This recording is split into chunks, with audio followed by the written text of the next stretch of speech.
Hola, ¿qué tal? ¿Cómo están? Continuamos con nuestra ruta de lectura bíblica, hoy en el capítulo 21 de Primera de Samuel. Será un tiempo extraordinario en la palabra de Dios. Le voy a dar lectura. Dice así el capítulo 21. David fue a la ciudad de Nob para ver al sacerdote Ahimelech. Cuando Ahimelech lo vio, se puso a temblar. ¿Por qué estás solo?, le preguntó. ¿Por qué nadie te acompaña? El rey me envió por un asunto privado, dijo David. Me pidió que no le contara a nadie por qué estoy aquí. Le dije a mis hombres dónde buscarme después. Ahora bien, ¿qué hay de comer? Dame 5 panes o cualquier otra cosa que tengas. No tenemos nada de pan común, respondió el sacerdote. Pero aquí está el pan sagrado, el cual pueden comer si tus jóvenes no se han acostado con alguna mujer recientemente. No te preocupes, le aseguró David. Nunca permito que mis hombres estén con mujeres cuando estamos en plena campaña. Y ya que se mantienen limpios, aún durante misiones normales, cuanto más en esta. Como no había otro alimento disponible, el sacerdote le dio el pan sagrado, el pan de la presencia que se ponía delante del Señor en el tabernáculo. Justo en ese día había sido reemplazado por pan recién horneado. Aquel día estaba ya allí Doeg, el edomita, jefe de los pastores de Saúl, que había sido detenido delante del Señor. David le preguntó a Ahimelech, ¿tienes una lanza o una espada?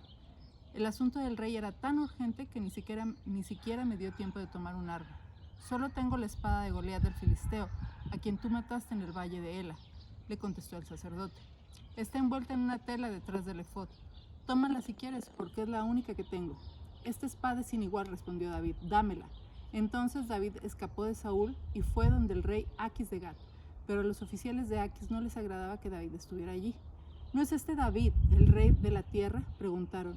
¿No es este a quien el pueblo honra con danzas y canta? Saúl mató a sus miles y David a sus 10,000. David oyó esos comentarios y tuvo mucho miedo de lo que el rey Aquis de Gat pudiera hacer con él. Así que se hizo pasar por loco, arañando las puertas y dejando que la saliva escurriera por su barba. Finalmente el rey Aquis le dijo a sus hombres, ¿tienen que traerme un loco? Ya tenemos suficientes de ellos aquí. ¿Por qué habría de permitir que alguien como él sea huésped de mi casa? Esta es una historia que nos habla de la importancia de confiar en Dios siempre, no importa cuán grande sea tu enemigo, cuán poderoso sea la persona que pudiera perseguirte, pero David entra en una situación muy humana, él tiene demasiado miedo y cuando deja que el miedo oprima sus pensamientos, capture su alma, él pierde la noción de quién es él.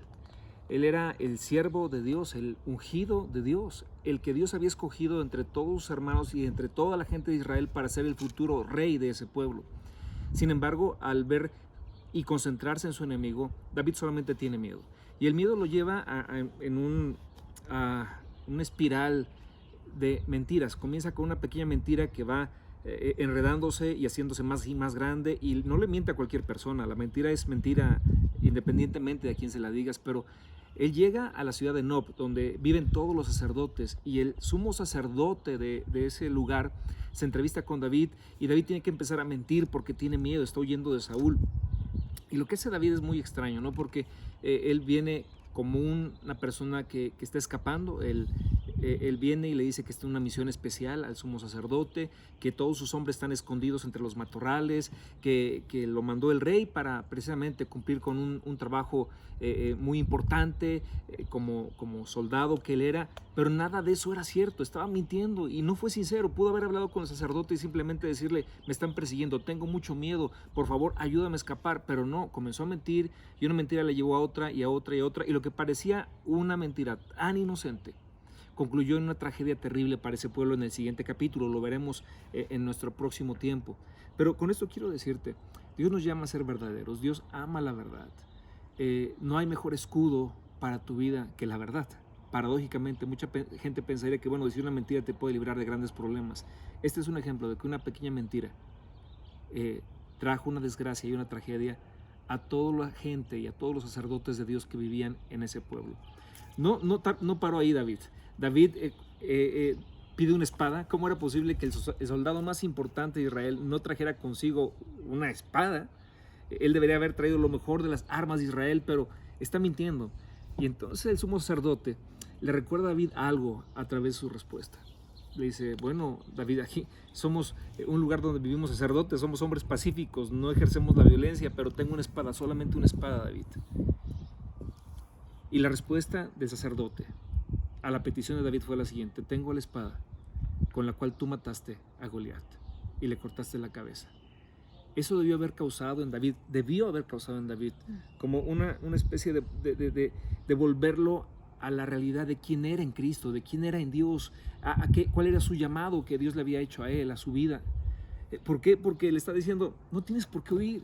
El mismo Dios que te salvó de un gigante, el mismo Dios que te dio la victoria sobre ese terrible soldado de los filisteos, es el mismo Dios que sigue contigo. No tienes por qué mentir y enredarte en tantos engaños, David.